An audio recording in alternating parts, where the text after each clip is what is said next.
আসসালামু আলাইকুম এভরিওয়ান, কেমন আছেন সবাই? আশা করি সবাই ভালো আছেন। তো আজ আমার বাসায় দুজন গেস্ট আসায় একটু অন্যরকম ইফতারি তৈরি করলাম। তো সব কিছুই আমি নিচের হাতেই তৈরি করেছি।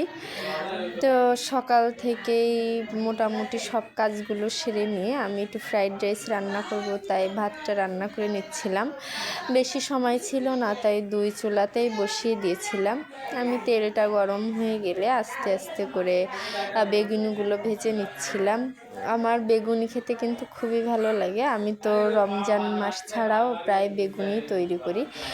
তো ওই যে দেখুন, বেগুনিটা আমি সুন্দর করে ভেজে নিচ্ছি।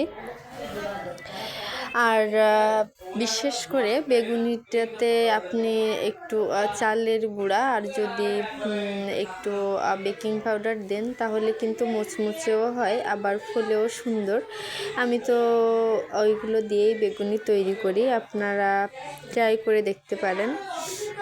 তো দেখুন, উপরে একটু তেল ছিটিয়ে আমি সব কিছু ভেজে নিচ্ছি। আমার বাবু অন্যদিকে ঘোরাঘুরি করছিল, পাশাপাশি আমি কিছু ঝালের চপও করে নিচ্ছি। বেগুনি দিয়ে ঝালের চপ খেতে কিন্তু অনেক মজা, আপনারা অবশ্যই ট্রাই করে দেখবেন।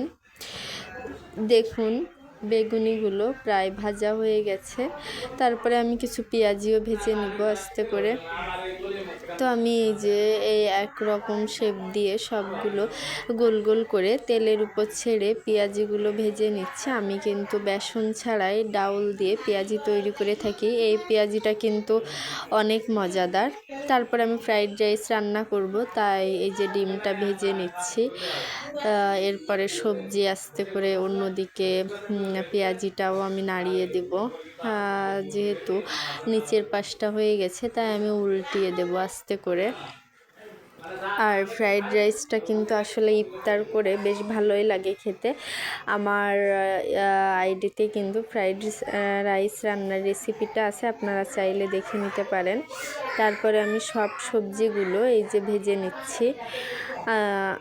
তারপরে কিছু মাংস টুকরো টুকরো করে রেখেছিলাম, আমি আস্তে করে সব কিছুই ভেজে নেব সুন্দর করে ভাজি করে, যেন এটা সিদ্ধ হয়, সেদিকেও খেয়াল রাখতে হবে, আবার পোড়া না লাগে।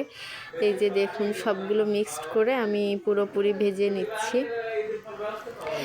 তারপর আমি অন্যদিকে পেঁয়াজিগুলো ভেজে রেখে দিয়েছি। আমি এই যে এরপর ভাতগুলো দিয়ে দিব। ভাতগুলো আমি আগেই রেডি করে রাখছিলাম, দিয়ে এগুলো ভালো করে মিশিয়ে অল্প আছে ভেজে নিব। এই যে দেখুন, দেখতে মাশাআল্লাহ অনেক সুন্দর, খেতেও কিন্তু অনেক মজা হবে। তো বাসার সবাই টুকিটাকি কাজ করছিল, আমি আমার মতো করে এই যে রেডি করছি। কিছু চিকেন করছি, চিকেন ফ্রাই, কারণ এটা ফ্রাইড রাইসের সাথে খাবো, তাই আমি অল্প কিছু চিকেন ফ্রাই করে নিচ্ছি। চিকেনগুলো ভেজে নিচ্ছি হালকা মশলা মাখিয়ে। এই যে দেখুন, অল্প আছে। প্রথম দিকে কিন্তু বেশি জাল দিলে এটা কিন্তু পোড়া লাগে, তাই আমি অল্প অল্প করে, যাতে করে ভিতরটা সুন্দর সিদ্ধ হয়, আবার খেতেও মজা হয়। তো তারপর আমি ছোলা ভাজি করে নিব। এই যে ছোলার জন্য সব উপকরণ দিয়ে আমি এই যে সিদ্ধ করা ছোলা ভাজি করে নিলাম। তারপরে এই যে ওরা বাসার ইফতারি রেডি করছিল, ফ্রাইড রাইসও হয়ে গেছে। দেখুন, এই যে কত সুন্দর করে ডেকোরেশন করছে বাবুর আব্বু। ও কিন্তু এইগুলো সাজানো গোছানো খুবই ভালোই করে। তো দেখুন, সুন্দর করে এই যে ফলগুলো কাটা হয়ে গেছিলো। তো তারপর আমি ইফতারি শেষ করলাম। আমরা পাশাপাশি এই যে সেহরির জন্য সোনালি মুরগিটাও বসিয়ে দিচ্ছি, কারণ এখন রান্না না করলে আসলে পরে খুবই ক্লান্তি লাগে। আপনারা খেয়াল করবেন যে সারাদিন রোজা রাখার পর ইফতার করার পর কিন্তু একটু সবারই ক্লান্ত লাগে। তারপরে মশলাগুলো দিয়ে আমি সুন্দর করে নাড়িয়ে চাড়িয়ে একটু কষিয়ে নিচ্ছি, এইগুলো যাতে করে সুন্দর হয়। এই যে সব কিছু উপকরণ দিয়ে আমি এর ভিতর ভালো করে কষিয়ে মাংসটা ঢেলে দিব। এই যে দেখুন, তারপর এই যে তারপর হচ্ছে রান্নাটা আস্তে করে করে নিচ্ছি। সবাই ভালো থাকবেন, দোয়া করবেন আমাদের জন্য। যে যেখানেই আছেন, আসলে পবিত্র মাহে রমজানটা বছরে একবারই আসে, তো সবারই এটা ভালো করেই উপভোগ করা উচিত। যে যেখানেই থাকবেন সুস্থ থাকবেন।